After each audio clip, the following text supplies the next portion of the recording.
Oh my god! Guys, the presentation starts in 5 minutes. What are we going to do? So much brainstorming, but no idea. Come on, guys. Just trust the process. No, I will not trust the process. We've been doing this for hours and we have nothing. Wait, guys. What about smart floats? But don't they exist already?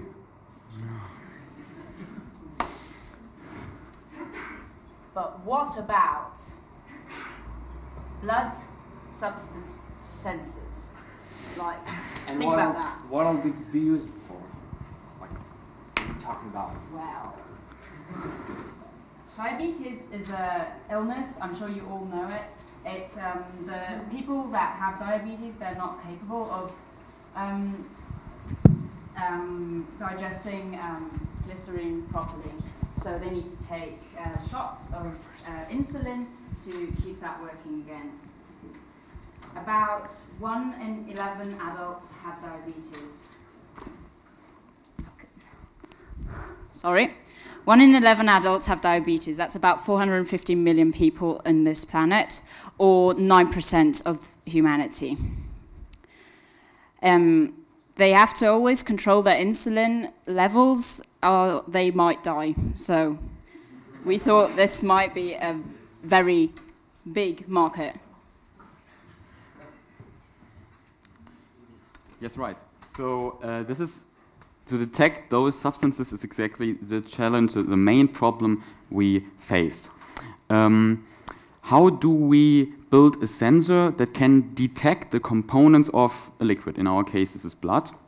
So which scientific method can we use? And we thought a lot about this question, but we came up with 2 different ways, 2 different sensors. And the first way, the first idea relies on something you all know, rainbows. And you know, there are wonderful rainbows when it rained, but we can also generate, it's magic, and we can also generate those rainbows by using, for example, a prism. And how does this work? Well, light has different wavelengths. For example, radio waves are very, very long. Visible light is way, way shorter, and gamma rays are even shorter. And white light, as you may know, consists of every wavelength from the visible spectrum. So when we use a prism to separate the different wavelengths, we can see every color. That means a rainbow. But the question is now, how does this really help us? Because it looks nice, beautiful, whatever, but how can we detect materials with this method? Well, the interesting thing is that when specific molecules emit light, the light is not white, but it has a specific wavelength composition. It's like a fingerprint. So every molecule has a specific wavelength fingerprint. And we can use this, so some wavelengths occur more often, some less, and we can use this to reconstruct the material just by the wavelength distribution. This technique is called spectrometer, and this is exactly what we want to do. We want to create a microspectrometer that looks somehow like this. So we have here the main chip, the main sensor, with a free space, and on the left side we will place a laser. The laser will excite molecules within the free space. On the right side we will place a prism that separates the different wavelengths, and a CCD sensor will capture the different wavelengths. Therefore we can get a spectrum, and now we can use exactly this fingerprint to determine which materials are inside of the composition, are inside of the blood. And this is one of the methods we can use to determine the composition, but we have even more for you because we are the greatest group, and we will show you a second. So, can I? Thank you. So our idea, our new feature, is to implement these sensors in the bloodstreams. What we are going to do using a previous technology that already exists, named stent expander. Basically, we apply these structures inside the artery that we want to use, and they give it support for sensors. Then we have a sensor on the top and a sensor at the bottom of the structure, and the bloodstream, the flow, will pass between them. So what we want to use is bioselective elements like enzymes. For instance, in insulin, we have the glucose, right? So when we have glucose passing through these sensors, the enzyme will be released by the sensor, and we can see chemical reactions if we have glucose passing by too.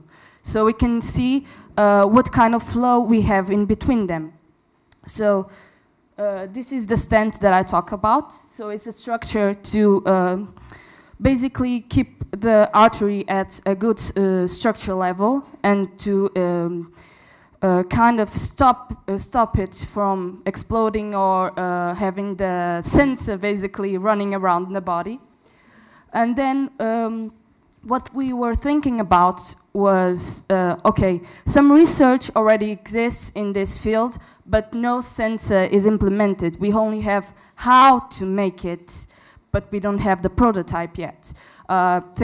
People in Japan, in France, and also in the USA are starting to develop this technology. So we know that there's a potential market. The applications could be huge.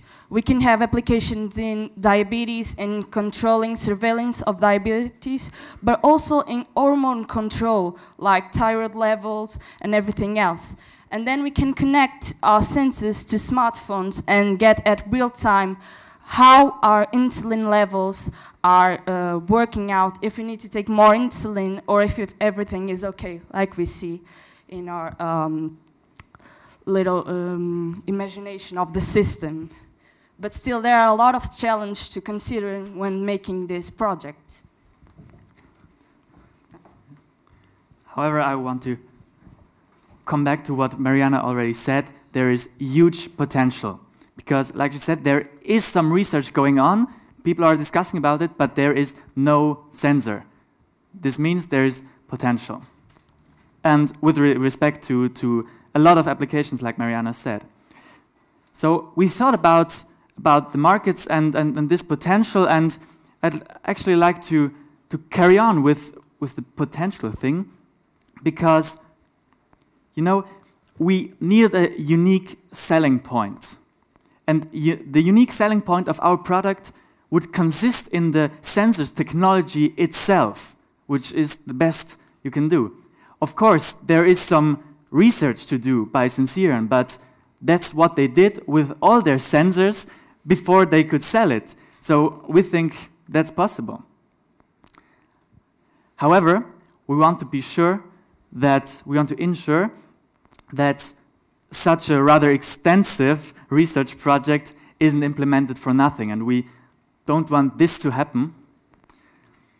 So that's why we prepared a sort of patent application contract, and it's just a short contract here. So, and just to be sure, and since we have a recognized expert right here at the Swiss Talent Forum, we would like to hand over this contract just after our presentation, and we really look forward to having our ideas protected. I mean, that won't take that much time. And in the meantime, we'd like to continue talking about our market potential itself. Yeah, sure. I mean, yeah, all this science and intellectual property and helping humans is good, but let's be serious. Let's talk about business. So, yeah. I mean, okay, we're gonna help them, okay, but is it worth to try all this? I mean, it takes time for the patent and to further the research. So, we saw before that you better take notes on the numbers.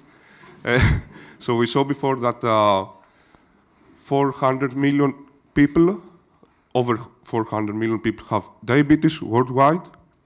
And we also found out that 300,000 of them are under the age of 20. So it could be even someone from here. And well, this fact, although it's not very good, maybe for them, it's really good for us. And I'll tell you why. We have the chance to enter in these people's lives in a very early age. So we have the chance to develop the brand name and give a good image of our brand and our identity to them. So these people, they get help from Sensirion to their problem, and they are more likely to get involved in buying also sensors from Sensirion that have to do with other applications that have nothing to do with health, but as Sensirion has a good image to them, they would go to buy them, the sensors. Moreover, apart from the young people, we also have the more old people. So what happens there? We have found also out that 1.5 billion people die from heart attack per year, which is the most common cause of death. And if you imagine that the world population is expected to be 2 billion old people over the age of 60 by 2050, this is a great potential for our market, because these people would rather take precautions to prevent the likelihood to develop this disease and die from it. So, we did, by this data, we extracted this data from the World Health Organization in Geneva, and we made some estimations and analysis of this data correlated to the affordability of a sensor in this area. And we found out that at least we expect to have 1.4 billion market potential, people that would buy at least once our sensors. It could be even more, like if by peer pressure, and if we want to be more optimistic, it would be even more, like 3 billion, but the safest to say is 1.4 billion, which is a great potential for our revenue if we consider how much such a thing could cost. Yeah, a big market and new sensors, that sounds too good to be true. There are, of course, some big challenges and things we have to overcome if we really want to get into this market. Like the technology. We have to build such a tiny sensor that it can be placed into a vessel. Like the technology has to be researched very well. And of course, we have also some really big hurdles in the medical market. Like the medical market is a huge market, but it's also very hard to get in there because you have to have many approvals from every country and so on, and this could take years and millions of dollars to get in. But also a thing is like really the risk, the health risk with having such a sensor in your body. There are no studies yet to show the long-term effects of such a sensor, so perhaps there isn't such an easy way as we propose. But I think we can overcome these hurdles, and yeah, there's a big potential in this idea. Yeah, and to expand furthermore, we can probably all agree that this is a really good idea. Like, a really good idea, it has a lot of potential. But we are really creative people. We have other ideas too. One of which was a vibration sensor. Would have had applications in the industry or to detect abnormalities in engines, to prevent them maybe. But there is a reason why, there are several reasons why we took exactly the blood substance sensor. So one of these things is the market. We found that vibration sensors already exist, and the applications that we thought we could do are really kind of hard to predict if have potential. While there are no blood substance sensors in the market right now, so it's an open and free market. And that means there's no competition. So the faster we do it, the better it is, the more money we get. One huge drawback might be the costs. Yes, the blood substance sensor needs to be developed, researched upon, and the technique to make these sensors needs to be implemented. Though, as we touched upon it earlier, the potential revenue is huge, and it would greatly outweigh any costs that we would have needed to pay earlier. So that is exactly why we presented our blood substance sensor. Yeah, so we did have a good idea in the end.